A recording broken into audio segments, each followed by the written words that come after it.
Hey everyone, it's the DC Coin World International Coin Channel, and we're going live, and we're going to look at the 1963 2 shillings coin from the United Kingdom, and this is it right here on the right. On the left here, we have a 1964, and with the reason we have a 1964 is just so we can look at the front and the back. Of course, this is the same back, except it says 1963 on it. But let's put this here. And there's another reason that we have these two coins, and that is because one of the things we wanted to talk about was the value of the coins over time. So these two coins right here now, they're 2 shillings each, or 1 florin. At the time they were made, they were worth 1/10 of a British pound sterling, and hence that's why they were converted into the 10 new pence, and essentially the 10 new pence is the same size.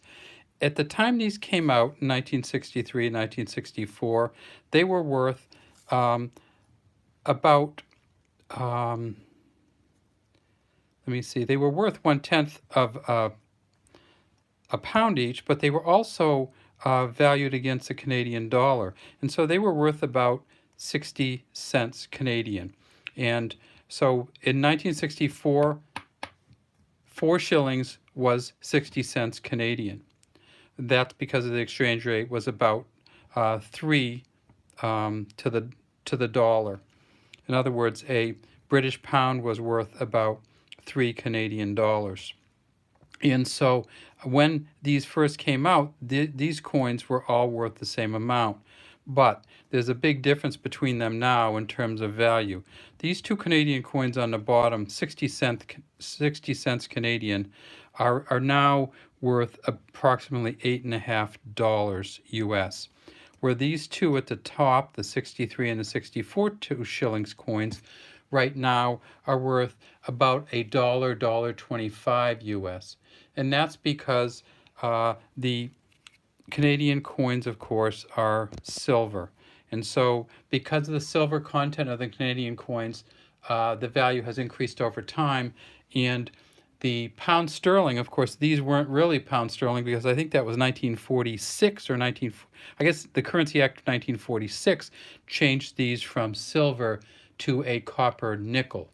So the 2 shillings coins were copper nickel, the 50-cent coin and the 10-cent coins from Canada were silver, and over time there was a huge change in value. So $8.50 now, and maybe $1.25 now.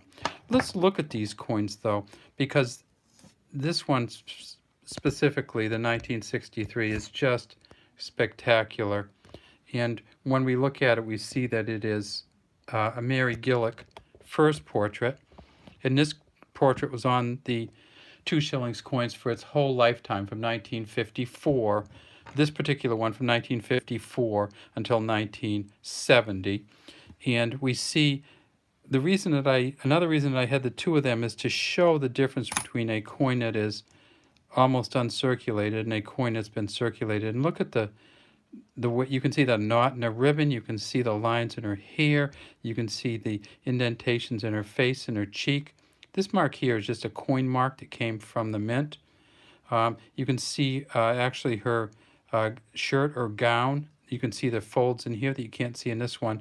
And so this one is going to be an almost uncirculated. This one is going to be a very circulated, so probably not high on the value.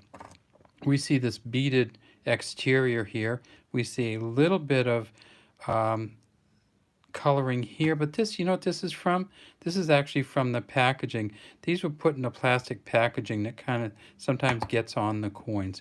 If we look at the edge, we see that it is a reeded rim, and then we go to the back, we see this is, of course, 1963, Fid Def, or Defender of the Faith.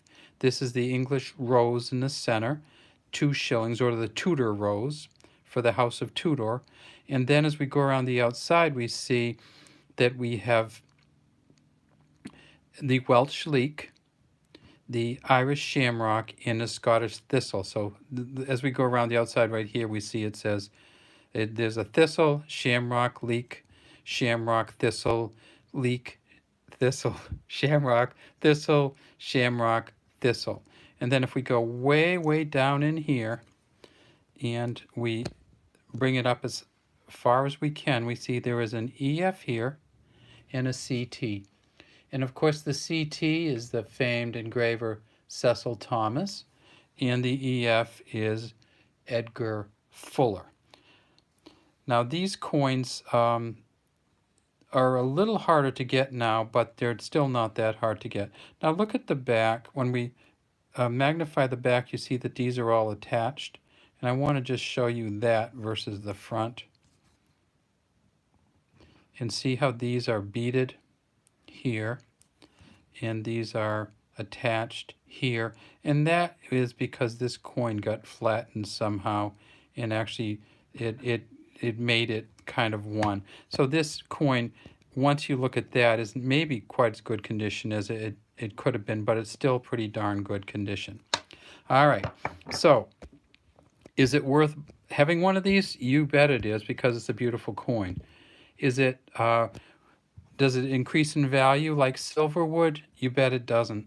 Of course, silver's gone down a little bit in the last month or two, but silver's still worth way more. So if you were going to say, did you want a Canadian dollar in change from 1964, 63 or 64, or an English pound in change from 1963 and 1964, take the Canadian dollar every time. The Canadian dollar in change, if it's the silver change, which is the dollar itself, which is worth about $17, then of course there's a 50-cent coin, which is silver, the 25-cent coin, which is silver, and a 10-cent coin, which is silver. The nickel from Canada, or the 5-cent coin, and the 1 penny Canadian are not silver. So if your dollar was all in nickels or 5 cents and pennies, then that would be wouldn't be as valuable. But in this case, choose the Canadian if you can. That's all we have today from the DC Coin World International Coin Channel. We'd love to have you subscribe to our channel and leave any messages you might have in the comments section.